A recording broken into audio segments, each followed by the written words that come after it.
सर्वप्रथम मैं सभी मीडिया के साथियों का स्वागत करता हूं और जिस प्रकार से उत्तर प्रदेश के अंदर एक दलित युवक की पीट के हत्या की गई है, हम चाहेंगे कि पहले हम उस दलित की आत्मा की शांति के लिए, हरिओम के लिए 2 मिनट का मौन रखें, फिर उसके बाद अपन शुरू करें।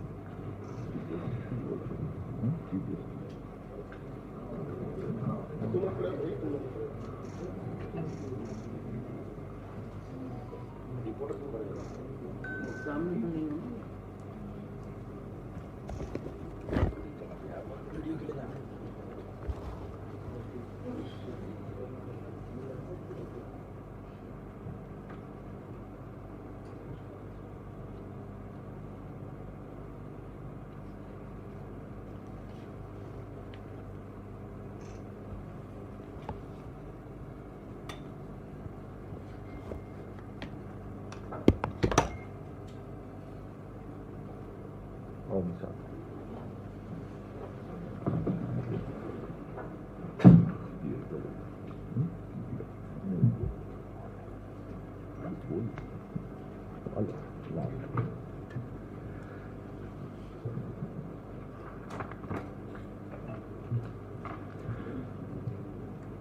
मैं टीकाराम जूली हूं, नेता प्रतिपक्ष हूं राजस्थान से, और आज सभी मीडिया के साथी, मेरे साथी उमंग सिहार जी जो कि मध्य प्रदेश से नेता प्रतिपक्ष हैं, हम दोनों ही आपके बीच में उपस्थित हुए हैं और मैं शायद पहली बार इससे एआईसीसी के प्रांगण में आप सब लोगों से रूबरू हो रहा हूं। आज हम एक बहुत ही गंभीर विषय को लेकर यहाँ उपस्थित हुए हैं कि आज देश के अंदर जिस प्रकार से देश का हेल्थ मॉडल नजर आ रहा है वो आप सब लोगों के सामने है। अभी जो हालात हैं, जिसमें सबसे गंभीर जो विषय है वो मध्य प्रदेश और राजस्थान दोनों ही राज्यों के अंदर कफ सिरप पीने से जो हमारे बच्चे हैं उनकी डेथ होने को लेकर आज हम विशेष रूप से आपसे चर्चा करेंगे। मध्य प्रदेश में तो बहुत अधिक मौतें हुई हैं, तकरीबन 17 मौत हुई हैं।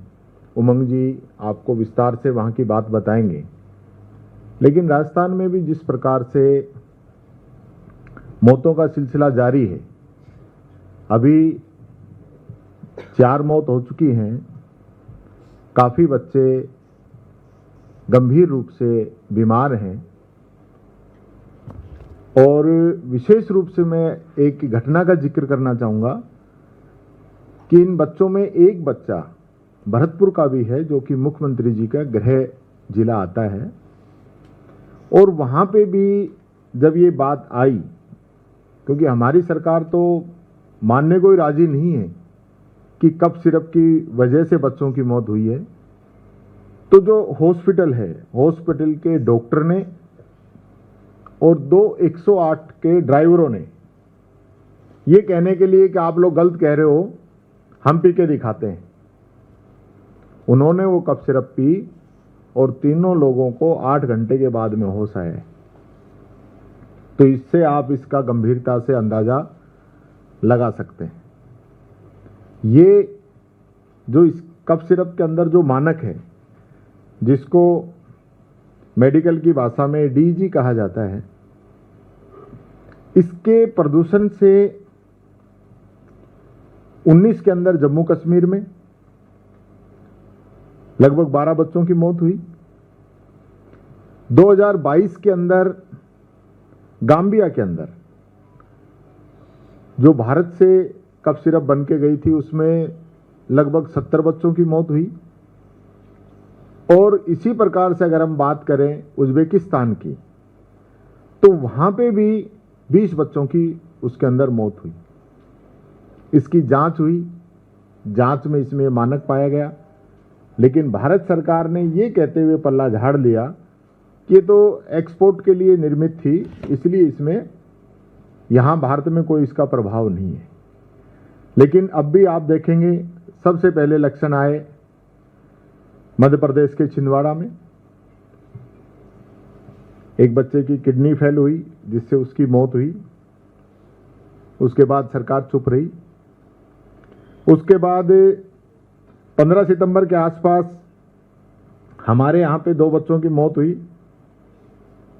और वो जो कफ सिरप है उसका जो निर्माण कर रही है वो कंपनी ब्लैक लिस्टेड है। मेरा एक सवाल ये भी इस सरकार से कि जो कंपनियां ब्लैक लिस्टेड हैं या बदनाम हैं, जिन पे बार बार आरोप लगते हैं, तो उनसे ये सप्लाई क्यों लेते हैं? ऐसी क्या मजबूरी है इन लोगों की कि वो उन कंपनियों से सप्लाई लें? इसी प्रकार से 27 सितंबर को जब राजस्थान के अंदर तीसरे बच्चे की मौत हुई तो उसमें कोई कार्रवाई करने की बजाय इन लोगों ने एक कमेटी बना दी। और कमेटी का सिस्टम तो हम समझते ही हैं हमारे देश के अंदर कि जिस भी मुद्दे को अगर भटकाना है, उसको ठंडा करना है, तो कमेटी बना दो। और जब कमेटी की जब रिपोर्ट आती है तब पता ही नहीं रहता, किसी के ध्यान ही नहीं रहता कि ये कमेटी कब बनी थी। तो ये करने के लिए इन्होंने कमेटी बना दी। और सितंबर लास्ट के अंदर जब दोनों ही राज्यों के अंदर जो बच्चों की मौत हुई तो उसके बाद इन्होंने जो बैच था उस बैच को इन्होंने ये कहा कि ये बैच जो है जहरीला है या इसके अंदर कमियां हैं, ये तो कह दिया, लेकिन उनकी बिक्री जारी रखी। और इसी प्रकार से जब 1 से 4 अक्टूबर के बीच में तमिलनाडु सरकार ने मध्य प्रदेश के अलर्ट मिलने के 24 घंटे के बाद इस पे प्रतिबंध लगा दिया और मध्य प्रदेश ने 9 बच्चों की मौत के बाद इस पे प्रतिबंध लगाया। और राजस्थान के अंदर तो चिकित्सा मंत्री जी से जब पूछा गया कफ सिरप के बारे में तो प्रेस कॉन्फ्रेंस छोड़ के चले गए, उसका जवाब नहीं दिया और ये कहा कि हमने जांच करा ली है, कफ सिरप में किसी भी प्रकार की कोई कमी नहीं है। और हालत ये हुई कि जो मैंने बताया था कि डॉक्टर ने भी जब वो कफ सिरप पी तो उसको भी 8 घंटे के बाद में होश आया। इसी प्रकार जैसे मध्य प्रदेश में लगातार जो मौतों का सिलसिला है वो आज तक भी जारी है, राजस्थान में भी आज तक मौतों का सिलसिला जारी है। लेकिन इस सिरप के अंदर जो डीईजी की मौजूदगी है उससे सरकार पलट जाती है कि ये इसके अंदर नहीं है। विशेष रूप से अगर मैं बात करूं, क्योंकि दोनों ही राज्यों के अंदर ये जो दवाइयां थी ये जहरीली थी, जांच करने में इनके अंदर इन लोगों के द्वारा देरी की गई और जो इनकी खरीद है वो खरीद ऐसे लग रहा है कि जैसे बहुत बड़ा इसके अंदर स्कैंडल हो, बहुत बड़ा भ्रष्टाचार इसके अंदर नजर आ रहा है कि बच्चों की जान का सौदा किसी न किसी रूप में ये लोग करने का प्रयास कर रहे हैं। इनके कोई फर्क नहीं पड़ता, बच्चा मरता है, नौजवान मरता है, बुजुर्ग मरता है। इनका भ्रष्टाचार जो है इसके अंदर भारी भ्रष्टाचार है, ये बात मैं कहना चाहूंगा। इसके साथ ही क्योंकि जब कफ सिरप से बच्चों की मौत हो रही है, अभी तक राजस्थान सरकार ने नीचे लेवल तक कोई ऑर्डर जारी नहीं किया है कि इस कफ सिरप को रोक दिया जाए। वैसे ही जवानी जमा खर्च चल रहा है। दूसरा, किसी भी प्रकार का सर्वे नहीं किया गया है कि कफ सिरप, क्योंकि राजस्थान का जो मॉडल है उसके अंदर सारे पेशेंट और सारी दवाइयां ऑनलाइन हैं, ये चेक कर सकते हैं कि ये कफ सिरप हमने किस किस दिन किन किन लोगों को दी है। वहां पे डॉक्टर्स की टीम जाके उन कफ सिरप को वापस भी लेके आ सकती है, उन लोगों को घर घर जाके सर्वे भी ये लोग कर सकते हैं, लेकिन उस ओर भी सरकार का कोई ध्यान नहीं है। इसी प्रकार से कल की मैं बात करूं राजस्थान के हेल्थ मॉडल की ही, तो कल जो है एसएमएस, जो कि राजस्थान का तो सबसे बड़ा हॉस्पिटल है ही, लेकिन देश के भी सबसे बड़े हॉस्पिटल्स में से एक है, वहां आईसीयू के अंदर आग लग जाती है। आग लगने के 24 घंटे से भी अधिक समय बीतने के बाद तो चिकित्सा मंत्री जी वहां पे पहुंचते हैं।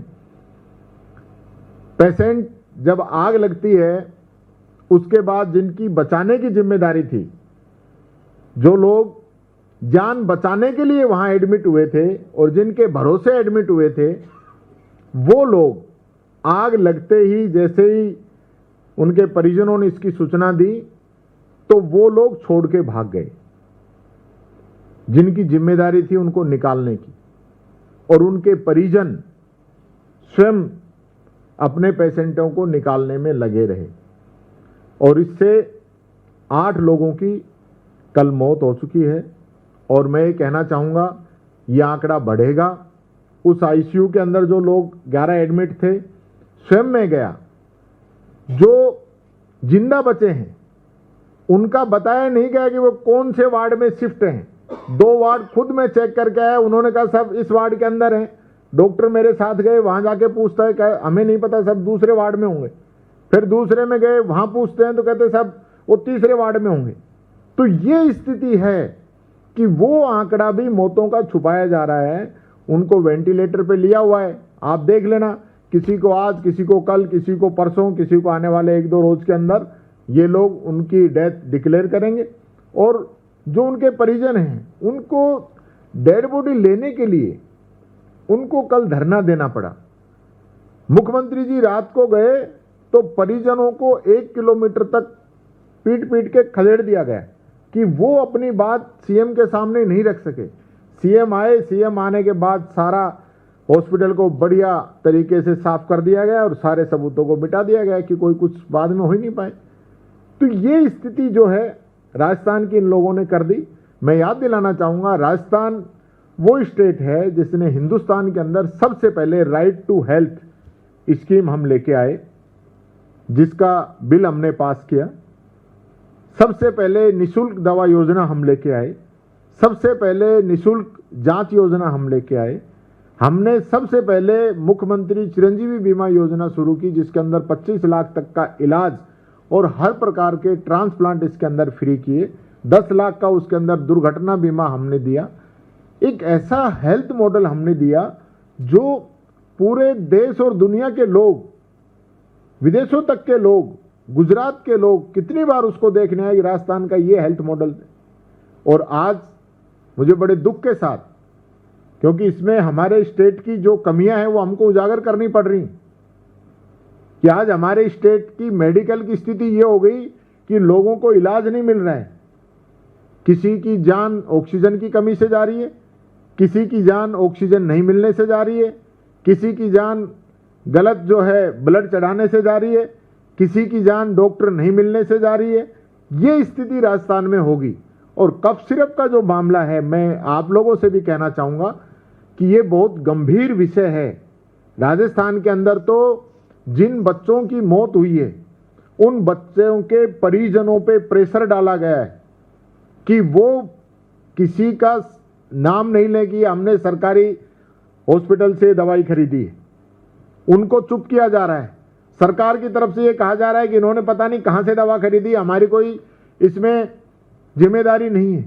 तो ये जो सिस्टम है, ये जो सिस्टम राजस्थान के अंदर चल रहा है, मैं कहना चाहूँगा आज सभी मीडिया के साथी हैं, इस बात को आप गंभीरता से उठाएं। और जो लोग बच्चों की मौत से खेल रहे हैं, क्योंकि शिक्षा और चिकित्सा 2 सबसे महत्वपूर्ण जीवन की जरूरतें हैं। शिक्षा के अंदर आप देखेंगे तो राजस्थान के अंदर 10 बच्चों की स्कूल की बिल्डिंगों में दब के मरने से मौत हो गई। 4 जगह अलग अलग बच्चों की बिल्डिंगें गिरने से मौत हो गई। राजस्थान सिस्टम ऐसा लागू हो गया कि इधर बरसात की चेतावनी, उधर कलेक्टर की छुट्टी के आदेश निकालने का लेटर जारी। ये स्थिति राजस्थान के अंदर हो गई। मैं एक बात कहता हुआ अपनी बात को विराम दूंगा कि ये लोग 15 दिनों से मोदी चालीसा पढ़ने में लगे हुए हैं राजस्थान के मुख्यमंत्री जी, पूरी सरकार। वो मोदी चालीसा पढ़ने की बजाय अगर 15 दिन वो इन बच्चों की सेवा के अंदर लगाते, इन हॉस्पिटल्स की मेंटेनेंस के अंदर लगाते, तो मैं समझता हूं इन बच्चों की जान भी बचती और मोदी जी का जन्मदिन अच्छे से मनाया जा सकता था। लेकिन पूरी सरकार स्वागत में, सम्मान में, बड़े बड़े ऐड देने के अंदर, उसके अंदर लगी रही और इस ओर कोई ध्यान नहीं दिया गया। और हमारे मुख्यमंत्री जी तो दिल्ली ज्यादा आते हैं, आप सब लोग मिलते होंगे। राजस्थान से ज्यादा दिल्ली दौरे रहते हैं। पहले तो लोग इसको पर्ची सरकार कहते थे, लेकिन आज वो पर्ची सरकार उड़न खटोला सरकार बन चुकी है कि उड़न खटोला उठाया और दिल्ली आ गए। जनता के बीच में जाने से ज्यादा यहां दिल्ली दरबार के अंदर अपनी हाजिरी लगाने में व्यस्त है, अपनी कुर्सी बचाने में व्यस्त है। इतना ध्यान अगर वो राजस्थान पे देते तो इन बच्चों की मौत नहीं होती, कफ सिरप से भी नहीं होती और स्कूलें गिरने से भी नहीं होती। ये बात मैं कहना चाहूंगा। अब मैं आग्रह करूंगा मेरे साथी उमंग सिंघार जी से कि वो अपनी बात कहें। आदरणीय उमंग जी।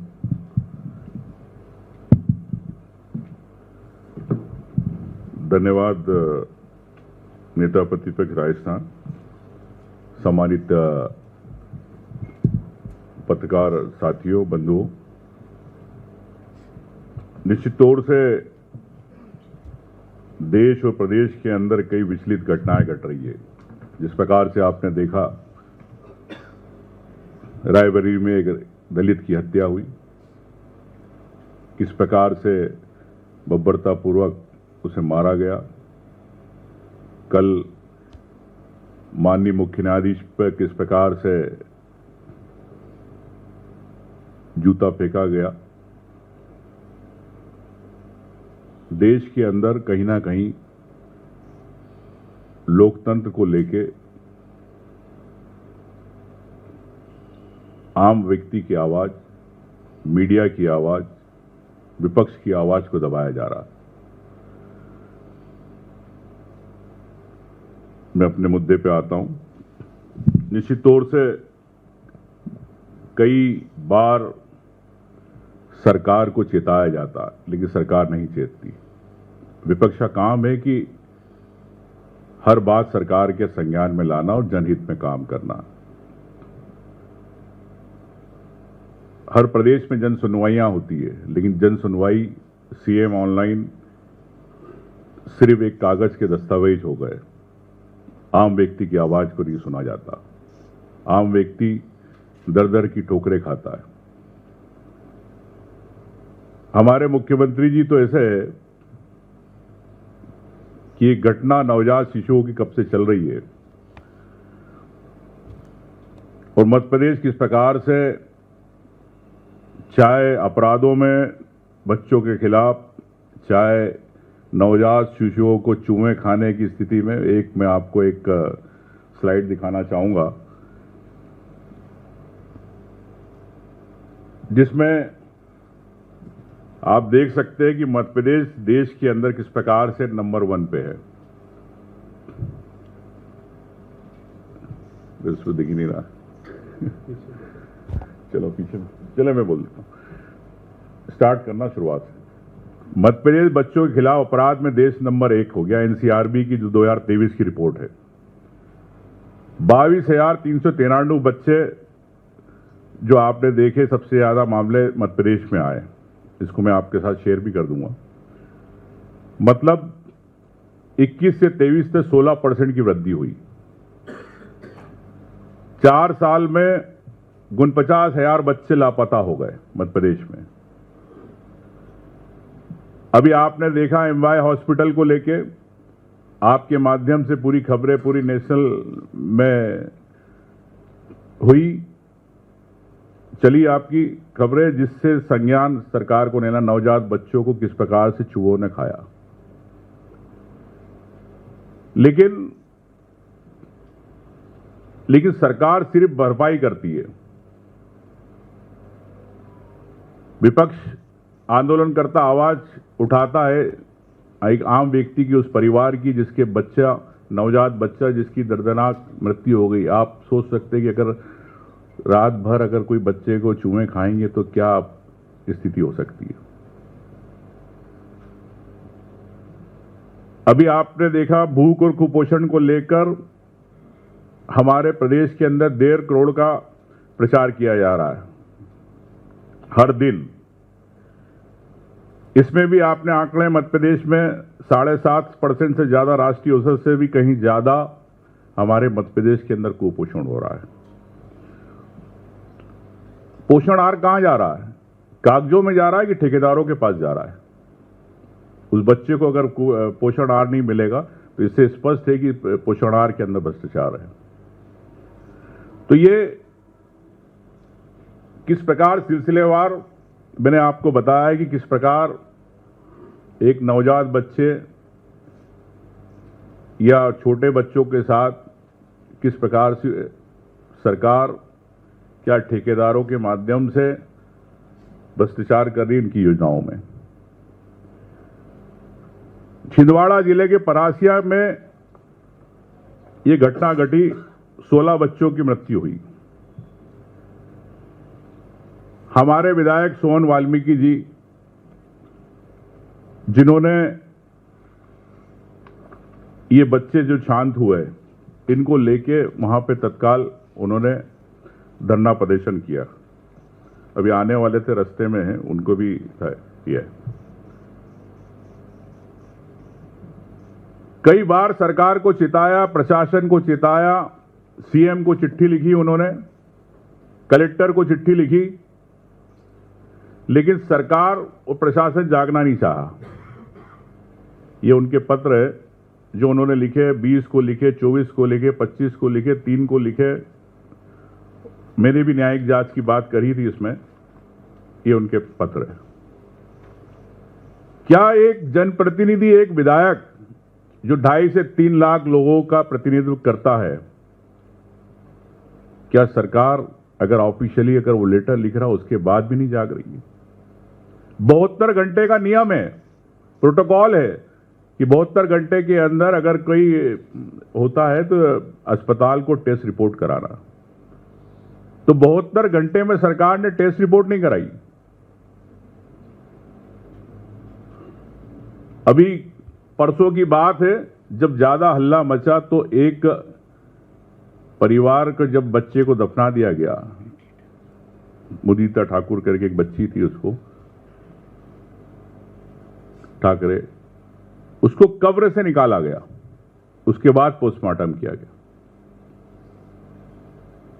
एक डॉक्टर पर इतिश्री करने के लिए केस दर्ज कर दिया गया।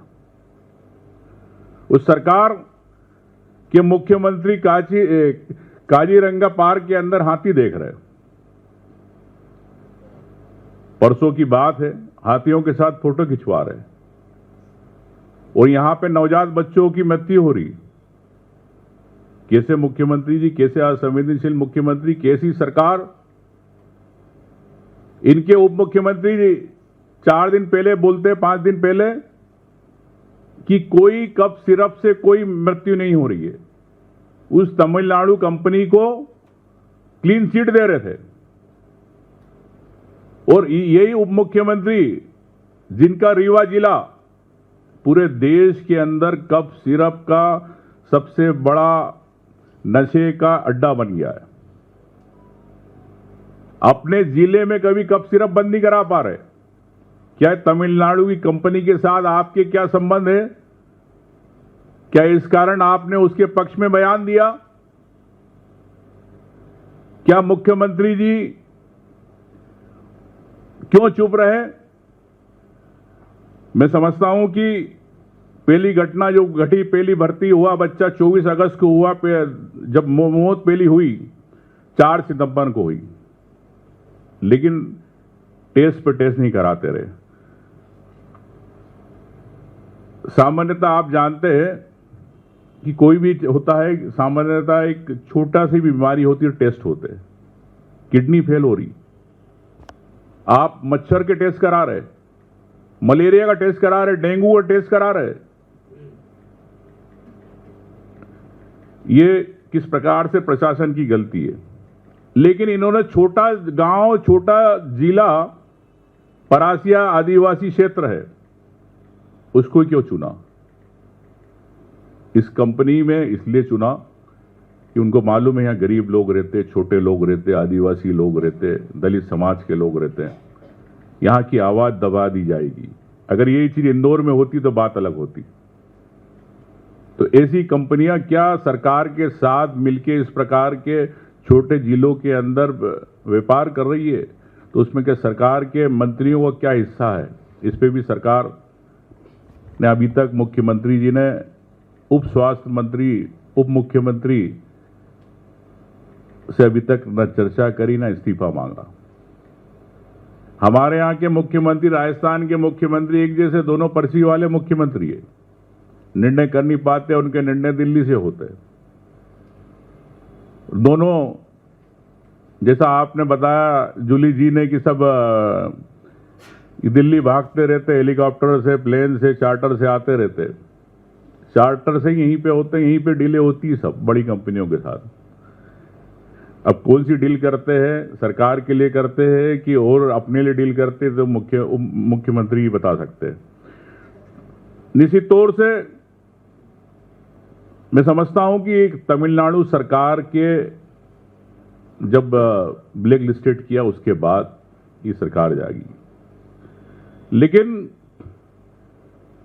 उस परासिया विकास खंड की आबादी है 2,84,000 की आबादी है उसकी, और करीब वहां पे 25,000 बच्चे हैं वहां। तो क्या सरकार जो अस्पताल में जा रहे हैं उन्हीं बच्चों को लेके आपने टेस्ट कराया? क्या आपने वहां पर 25,000 बच्चों के लिए, जैसे कोविड में एक जनरल टेस्ट होते थे कि अगर कोई कोविड है तो उससे कनेक्टिंग कौन है, ट्रेसिंग के लिए वो टेस्ट होते थे, क्या सरकार ने ट्रेस कराए? क्या प्रदेश के अंदर आपने इस प्रकार की मुहिम चालू करी? नहीं करी। और बदले में आप सिर्फ 4 लाख रुपए देना चाहते। एक मां की गोद को उजाड़ने की कीमत 4 लाख। उस गरीब बच्चों के परिवार ने पिछले 1 महीने से अपने बच्चे को संभालने के लिए नागपुर बड़े अस्पतालों के अंदर, बड़े शहरों में 10-10, 15-15 लाख रुपए खर्च कर दिए। उन्होंने अपने घर गिरवी रखे, उन्होंने अपनी सोने चांदी गिरवी रखी। और मध्य प्रदेश की सरकार, मुख्यमंत्री 4 लाख में उसकी मां की गोद से जो उजड़ गई उसका सौदा कर रहे। मैं समझता हूं कि ये बड़े संवेदनशील है, इसमें सियासत नहीं होना चाहिए। मानवता के नाते, इंसानियत के नाते मुख्यमंत्री जी को जितना पैसा उनका अस्पताल में लगा, सबसे पहले वो पैसा उनको देना चाहिए। नहीं तो वो गरीब की मां का बच्चा तो चला गया, लेकिन वो जीवन भर कर्ज में डूबा रहेगा। इस पे भी एक मैं समझता हूं कि सरकार को सोचना चाहिए। लेकिन मुख्यमंत्री पर्ची वाले तो वो जनता की भावना कहां समझेंगे? तो फिर भी मैं कहना चाहूंगा, अनुरोध करना चाहूंगा, इस पे हो। निश्चित तौर से छत्तीसगढ़ में भी शुरुआत हो गई है। छत्तीसगढ़ से भी आज एक बात आई है। भारत सरकार ने 3 अक्टूबर 2025 को एडवाइजरी जारी की थी कफ सिरप को लेके, पेडियाट्रिक बच्चों के लिए, पॉपुलेशन के लिए। लेकिन उसके बावजूद भी सरकार न जागी, न मध्य प्रदेश की सरकार, न अन्य प्रदेशों की सरकार जागी। तो इससे स्पष्ट है, जैसे जूली जी ने कहा, कि इसके पीछे एक भ्रष्टाचार है, कमीशन है, और छोटे नवजात बच्चों के साथ उनकी जिंदगी से खेलने का प्रयास है। इस पे तत्काल एक न्यायिक जांच होना चाहिए, जुडिशरी की इंक्वायरी, और उन परिवारों को निश्चित तौर से जो उनका कर्ज हुआ है वो उनको मिलना चाहिए। उनके परिवार में अगर कोई सक्षम है तो उसे नौकरी मिलना चाहिए, मैं समझता हूं। लेकिन अंत में यही कहूंगा कि सियासत नहीं होना चाहिए। इंसानियत के नाते उन पे हमें विचार करना चाहिए, क्योंकि हर बार सियासत होती है, सियासत में महत्वपूर्ण मुद्दे गायब हो जाते हैं। और अगर सरकारें बनती है एक जन सेवा के लिए, जनप्रतिनिधि बनते जन सेवा के लिए। अगर हम लोगों में भावना नहीं होगी तो हम सेवा नहीं कर पाएंगे। मैं समझता हूं कि त्वरित इस पे कार्रवाई करें, लेकिन हमारे मुख्यमंत्री जी को मैं यही कह सकता हूं कि कल फिर हंसते हुए कहीं दिख जाएंगे, फिर कहीं चीते छोड़ते हुए दिख जाएंगे, फिर कहीं हाथी और हिरण के साथ खेलते हुए दिख जाएंगे। अभी तो उनको एक शौक है कि सुबह गाय बछड़े खिलाते हैं सुबह 9 बजे। तो मैं समझता हूं कि इन शौक के बजाय प्रदेश के आप मुख्यमंत्री हैं और जन सेवा के हिसाब से त्वरित आपको निर्णय लेना चाहिए। धन्यवाद। जी,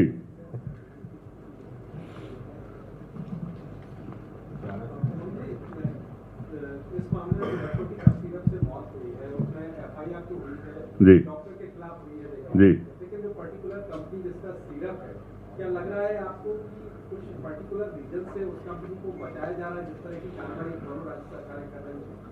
देखिए, मैं आपसे यही कहा, जैसे जूली जी ने भी कहा कि निश्चित तौर से कोई भी कंपनी अपना प्रदेश में किसमें माल अगर बेचना चाहती है तो कहीं ना कहीं सरकार के कई लोग उसमें इन्वॉल्व होते हैं, परमिशंस होती है।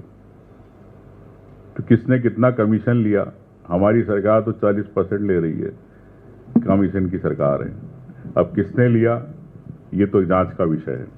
लेकिन मैं आपको एक और तथ्य आपको बताना चाहता हूं कि मध्य प्रदेश कफ सिरप का एक माफिया का एक क्षेत्र बन गया है, ड्रग का। कई हजारों करोड़ की हमारे यहां कफ सिरप बिक रही है। सागर के अंदर अगस्त में 72,000 बोतलें पकड़ाई गई, पुलिस ने इसको सीज करी। 1400 बोतल एक कार के अंदर, इर्टिगा के अंदर जनवरी 2025 में पकड़ाई गई रीवा के अंदर। पुलिस, जहां रीवा की बात कर रहा हूं, जहां पर शराब की बोतलें कम मिलती है, गटर के अंदर, नालियों के अंदर कफ सिरप की बोतलें ज्यादा मिलती है। वहां के हमारे उप मुख्यमंत्री स्वास्थ्य मंत्री है, वहां की आपको बता रहा हूं। भोपाल में मेडिकल स्टोर पे छापा मारा, 127 कार्टून पकड़े गए फरवरी 2024 में 26 लाख के कफ सिरप के। आपके मिनिस्टर ऑफ स्टेट एमओएस से arrested in narcotics cough syrup smuggling सितंबर 2025 में। तो सतना के अंदर क्लोज की जो उनके करीबी थे वो पकड़े गए, वहां पर भी आपकी बोतलें कफ सिरप की पकड़ी गई 6 करोड़ की। मैं आपको चाहेंगे आपको भी दे दूंगा। इसी प्रकार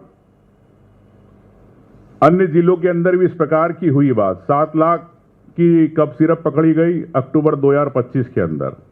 1500 बोतल दिसंबर 2023 में पकड़ी गई, ये भी मंदसौर जिले के अंदर। दिल्ली से स्मगल की गई, भोपाल के अंदर कफ सिरप पकड़ी गई। ऐसी कई मामले हैं, 10,000 बोतल पकड़ी गई 2022 के अंदर। तो मतलब मैं कह सकता हूं कि मध्य प्रदेश के अंदर शराब के साथ अब कफ सिरप का भी व्यापार बढ़ गया है। लेकिन ये कफ सिरप हर व्यक्ति उम्र के हिसाब से डॉक्टर एडवाइस करता है, प्रिस्क्राइब करता है। लेकिन क्या उन नवजात बच्चे जो छोटे परिवार, उनके साथ इस प्रकार जो कर्ज में रहते हैं, इलाज कराते हैं, हम लोग इलाज करा लेते हैं लेकिन उनका इलाज नहीं हो पाता। मैं समझता हूं कि सरकार को इस संवेदनशील मुद्दे पे एक कड़े नियम बनाना चाहिए। इस प्रकार हमारे साथ सोहन वाल्मीकि जी भी आए हैं, चूंकि लेट हो गए थे। ये आप परासिया के विधायक है, इन्हीं के यहाँ सबसे ज्यादा बच्चे हुए। इन्होंने ही, अभी मैंने आपको बताया, वाल्मीकि जी की हमारे सीनियर विधायक है। इन्होंने कई बार धरने प्रदर्शन किए, फिर भी इनकी बात को नहीं। मैं समझता हूं कि चूंकि सोहन जी मैंने पूरी बात डिटेल में बता दी है, इन शॉर्ट में आप भी बता देंगे। ये मेरे विधानसभा का मामला है और जब एक बच्चे का देहांत हुआ था तभी मैंने कलेक्टर को पत्र लिखा था कि इसमें संज्ञान लेकर इसमें सूक्ष्म जांच करी जाए कि सर्दी जुकाम के बाद में ये अचानक किडनी फेल क्यों हुई। मगर प्रशासन ने और स्वास्थ्य विभाग ने इसमें कोई ध्यान नहीं दिया और लगातार सीक्वेंस में मौतें जारी हुई। जब 3 मौत हुई तो मैंने कलेक्टर को और सीएम साहब को और स्वास्थ्य मंत्री को पत्र लिखा कि इनकी पोस्टमार्टम कराया जाए बच्चों का, मगर पोस्टमार्टम भी नहीं कराया गया और ना ही से वो कोई सैंपल लिया गया उनका। और आईसीएमआर की टीम आई, दिल्ली से टीम आई और उन्होंने सैंपल लेके गए। 1 महीने के बाद भी सैंपल की रिजल्ट नहीं आ पाए और बाद में ये बोला गया कि 2 सिरप के कारण में इन बच्चों की मौतें हो रही है। और यदि समय पे यदि इन पे ध्यान दिया जाता, राज्य सरकार उसमें समय पे संज्ञान लेती और कार्रवाई करती तो निश्चित रूप से इन बच्चों की मौतों को रोका जा सकता था, वो सिरप पे बैन लगाया जा सकता था। जब कलेक्टर ने एक बार बैन लगाया और दूसरी बार स्वास्थ्य मंत्री ने प्रदेश में ये बात बोला कि सिरप से किसी प्रकार की कोई हानि नहीं हुई है, तो 2 तरीके की बात हुई। कलेक्टर बैन करते हैं सिरप को और स्वास्थ्य मंत्री बोलते हैं कि इससे कोई नुकसान नहीं हुआ और लगातार मौतें हुई। आज 6 बच्चे नागपुर में एडमिट हैं मेरे विधानसभा के, जिसमें 4 बच्चे वेंटिलेटर पे हैं। कल हम लोग गए थे हमारे पीसीसी अध्यक्ष जी के साथ में और वहाँ पर जो उन बच्चों की हालत देखे तो वो उनकी हालत बहुत अच्छी नहीं है। कभी भी कोई घटना घट सकती है और सरकार की तरफ से आज तक कोई मदद नहीं मिल पाई। मैं बार बार मुख्यमंत्री जी को पत्र लिखता रहा कि आप इन सभी लोगों को एयर एम्बुलेंस से शिफ्ट किया जाए एम्स में ताकि इन बच्चों का सही उपचार हो सके, मगर आज भी कोई मदद नहीं मिल पा रही। और जो परिवार हैं, बहुत गरीब परिवार हैं और वो बहुत बुरी तरीके से आर्थिक रूप से नुकसान झेल चुके हैं और बच्चे की बचने की कम उम्मीद है। मध्य प्रदेश सरकार छोटे छोटे अपराधों में लोगों का घर तोड़वा देते हैं, बुलडोजर चला देते हैं, जेसीबी मशीन चला देते हैं। इसका जवाबदार कौन है? किसके घर पे वो बुलडोजर चलाएगा? क्या स्वास्थ्य मंत्री के घर पे मुख्यमंत्री बुलडोजर चलाएंगे? क्या जेसीबी से उनका मकान तोड़ेंगे? इन 12 हत्याओं के जिम्मेदार मध्य प्रदेश सरकार, मुख्यमंत्री जी हैं, स्वास्थ्य मंत्री हैं। ये अपनी जवाबदारी लें और इस तरह की घटना रोकें। आज ही मेरे विधानसभा से 30 किलोमीटर दूर जुन्नारदेव विधानसभा की एक बच्ची है 1.5 साल की, उसकी भी किडनी से आज ही मृत्यु हुई है। और इस तरीके से ये लगातार सीक्वेंस चला जा रहा है, मगर सरकार की तरफ से कोई मदद नहीं मिल पा रही। कल मुख्यमंत्री जी आए थे, 2-3 परिवारों से मिले, उन्होंने उनको राहत देने की कोई बात नहीं करी, ना ही इसमें कोई ये भी कहा कि जो बच्चे एडमिट हैं उनको हम शिफ्ट करेंगे या कोई उनका इलाज कराएंगे। तो स्थिति बहुत गंभीर है और पूरी तरीके से मध्य प्रदेश सरकार का ये फेल्यूर है, जिसके चलते ये स्थिति बनी है। और राज्य सरकार, मुख्यमंत्री जी अपनी जवाबदारी को समझें और इन हत्याओं की जवाबदारी स्वास्थ्य मंत्री अपने ऊपर उठाएं। धन्यवाद साथियों। देखिए, इसमें मैं एक बात और कहना चाहूंगा कि ये सरकार बार बार इन सारी बातों को हादसों में तब्दील कर देती है, जबकि सिस्टम के द्वारा की गई हत्याएं हैं, ये क्रिमिनल ऑफेंस है जो ये लोग कर रहे हैं दोनों ही राज्यों के अंदर। और दोनों ही स्टेट के जो चिकित्सा मिनिस्टर हैं वो क्या बयान दे रहे हैं, क्या अपनी जिम्मेदारी वो समझ रहे हैं? एक भी व्यक्ति आप बता दो कि सरकार ने ये कहा हो कि हमारी इसके अंदर कोई जिम्मेदारी बनती है कि नहीं बनती। यानी कि कोई भी घटना हो जाए प्रदेश के अंदर, सिर्फ उससे बचा जाए, उसको डिनाई कर दो। आपने सही पूछा कि डॉक्टर पे कार्रवाई कर रहे हैं। डॉक्टर पे कार्रवाई क्यों कर रहे हैं? उन पे कार्रवाई करिए ना जिन्होंने इस दवा को प्रतिबंधित नहीं किया। 2021 के अंदर दिल्ली के अंदर भी इस दवा से 20-22 बच्चे बीमार हुए थे, उस समय भी इसको बैन किया गया था, लेकिन फिर ये दवाई। और विशेष रूप से अगर दवा मानकों के अनुरूप आपने उसको अलाउड किया हुआ है तो फिर मानक उसके अंदर घटिया कैसे आ रहे हैं? यानी आपकी लैब क्या कर रही है, आपकी जांच क्या कर रही है? जो मर्जी जो दवाई आपको सप्लाई कर देगा क्या? ये जिम्मेदारी किसकी है? सरकार की नहीं है तो और किसकी है? वो तो तय तो यही करेगी। मैं चलो एक बात हमने ये मान ली, दवा ठीक है, आपने जब उसको बैन नहीं किया तो दवा ठीक है, तो उसकी जांच कौन करेगा? उसके अंदर क्या सप्लाई आ रही है? ये एक अजीब स्थिति बन रही है। जिन जिम्मेदारों को जिम्मेदारी लेनी चाहिए, जिनकी जवाबदेही तय होनी चाहिए, एक मंत्री इस्तीफा तक नहीं दे रहा है। हमने कल डिमांड की कि चिकित्सा मंत्री का इस्तीफा होना चाहिए राजस्थान के अंदर। मंत्री 24 घंटे के बाद पहुंच रहा है, सब लोग पहुंच गए। ये हालत है। इसलिए मैं मीडिया के साथियों से भी कहना चाहूंगा, क्योंकि चारों तरफ से जिस प्रकार से इन लोगों ने घेरा हुआ है, मैं सुबह हमारे वहां की न्यूज ढूंढ रहा था, मेरे को तो मिली नहीं, कहीं पता नहीं आगे पीछे कहां छुपा रखी थी।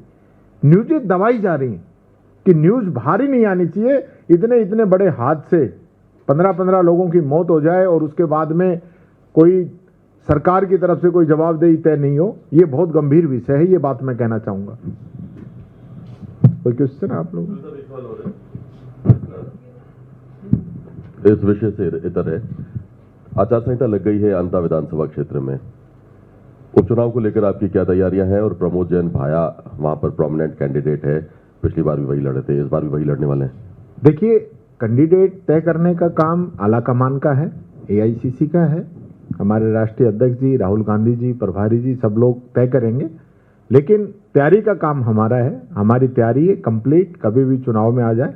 और मैंने इस चीज को लेकर, आप लोगों ने देखा होगा, बहुत बार प्रयास किए, तब जाके तो विधायक का निलंबन हो पाया, उसकी सदस्यता रद्द हुई 25 दिन के बाद में, जब हमने प्रेस कॉन्फ्रेंस की। और आखिरी दिन, जिस दिन मैं हाई कोर्ट चला गया, उस दिन स्पीकर ने उस विधायक का निलंबन, उसकी सदस्यता रद्द करने का काम किया।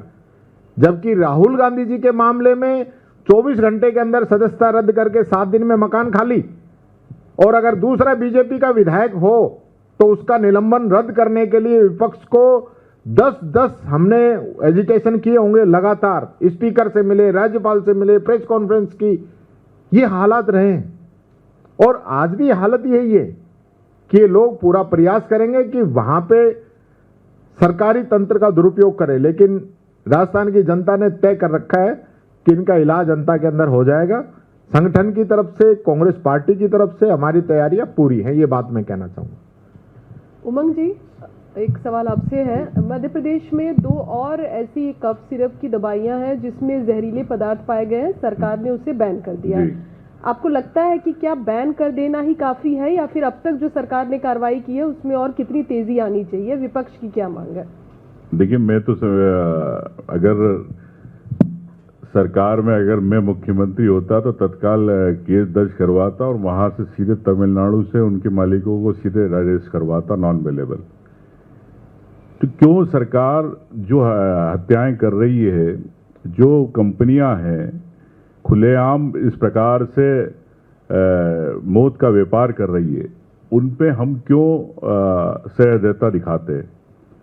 मैं समझता हूं कि चाहे ड्रग कंट्रोलर हो, चाहे उप मुख्यमंत्री हो, चाहे प्रमुख सचिव हो, चाहे जो ड्रग की टेस्टिंग करते हैं, उन पे कार्रवाई होना चाहिए। और हमारे मुख्यमंत्री चूंकि रबर स्टाम्प है तो निर्णय ले नहीं पाते हैं, मैं अच्छी तरह उनको जानता हूं। तो अब जिनमें निर्णय की क्षमता नहीं होगी तो वो क्या निर्णय करेंगे? मैं फिर कहना चाहूंगा कि अंत में कि सियासत नहीं होना चाहिए।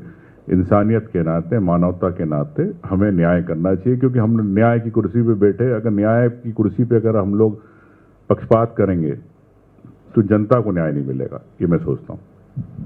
धन्यवाद। एक और, ये कल गवई साहब पे जो जूता फेंका गया है, ये छोटी घटना नहीं है। मैं आप लोगों का ध्यान इस ओर आकर्षित करना चाहूंगा, क्योंकि मैं स्वयं भी इस बात का पीड़ित रहा हूं कि कांग्रेस पार्टी ने टीकाराम जूली जैसे एक व्यक्ति को, जो कि एक गरीब परिवार से आता है, दलित परिवार से आता है, उसको नेता प्रतिपक्ष बनाने का काम किया। और वही दलित नेता प्रतिपक्ष बनने के बाद में भी अगर किसी मंदिर के अंदर जाता है तो भारतीय जनता पार्टी के पूर्व विधायक उस मंदिर को गंगा जल से धोने का काम करते हैं। मैं ये बात इसलिए कह रहा हूं कि आज देश के चीफ जस्टिस, उससे बढ़ के कोई पद हो नहीं सकता। उस पद पे भी अगर कोई व्यक्ति है तो उस पे भी ये लोग जूता उछाल सकते हैं। तो ये देश बाबा साहब अंबेडकर के बनाए हुए संविधान से चलेगा या इस सरकार के बनाए हुए इस प्रोपेगेंडा से चलेगा कि कोई भी व्यक्ति अगर इस हिंदुस्तान के अंदर गरीब है, दलित है, पिछड़ा है, तो क्या उसका पैदा होना गलत हो गया? वो इस देश का नागरिक नहीं है? अगर यूपी है तो उसको पीट पीट के उसकी हत्या कर दी जाए? आप एक बात को समझ लीजिए,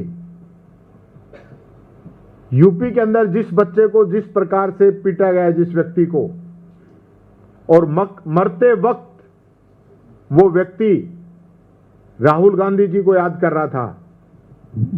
हर एक दलित पिछड़ा, उसके मन में आज ये एक ही उम्मीद है कि राहुल गांधी जी हमें न्याय देंगे। आज देश के हालात बहुत गंभीर हैं। इस ओर मैं आप सब लोगों का ध्यान आकर्षित करना चाहूंगा। मैं सहयोग चाहूंगा मीडिया का कि इस ओर ध्यान दें कि इस देश का हर एक नागरिक, चाहे वो किसी भी वर्ग में पैदा हुआ हो, वो इस देश का नागरिक है, उसकी भी जिंदगी है, उसका भी जीवन है। उसको जाति और मजहब के नाम पे आप एक अलग नहीं कर सकते। ये विषय बहुत गंभीर है जिसको आज भारतीय जनता पार्टी बहुत ही हल्के में ले रही है और जानबूझ के इस प्रकार के प्रयास किए जा रहे हैं कि ये लोग मेन स्ट्रीम में आ जाएं, तब भी इनको ये एहसास जरूर कराना है कि ये लोग किस वर्ग से आते हैं। धन्यवाद। उमंग जी, एक सवाल आखिरी में, क्योंकि खबर अभी आई है इसलिए पूछना जरूरी है। पंजाब सरकार ने ये जो कोल्ड ड्रिंक कप सिरप है उसको बैन कर दिया है, ये कहते हुए फूड एंड ड्रग एडमिनिस्ट्रेशन ने कि ये सब स्टैंडर्ड है और ये क्वालिटी मेंटेन नहीं करता है। तो पंजाब की सरकार ने इस कप सिरप को बैन कर दिया है। क्या आप लोग चाहेंगे कि राजस्थान, मध्य प्रदेश और सभी जगहों पे इस कप सिरप को तुरंत बैन किया जाए और उसके बाद जो भी जांच है वो जांच कराई जाए?